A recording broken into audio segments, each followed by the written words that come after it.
Kalau gue lihat kan lu perawatan berkali-kali, kata lu tadi subsidi sudah berkali-kali. Itu kan berarti lu kena mental juga ya? Lebih ke ditawarin gratis, masa saya ngambil? Perbaikan nggak? Enggak. Hah? Nama kliniknya jelek ya? Enggak.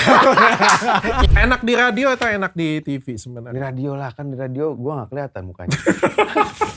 Dulu itu banyak wanita-wanita tertipu dengan suara saya. Modalnya nekat juga katanya. Modal nekat itu bikinnya. Gue saking stresnya, gue sempet terapi TAT waktu itu. Waktu itu yang gue takutkan adalah, karena gue sutradara baru. Yang gue ajak-ajak main ini kan orang-orang gede nih. Minimal gue pertontonkan ke mereka, kalau mereka suka dan mereka bangga, itu gue udah sukses. Nah ternyata abis premier, mereka mendatangi gue dan bilang, Nicholas Saputra nggak mau gue jadi pemeran utama. Cameo doang, jadi kayak misalnya ini cara gue nih, kalau Nicholas Saputra. Set dia lewat, terus ntar pemain utamanya bilang, itu Nicholas ya? Terus disamperin, Mas Niko ya? Iya.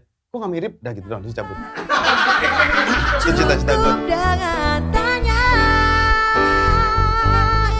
Tanya dokter Richard.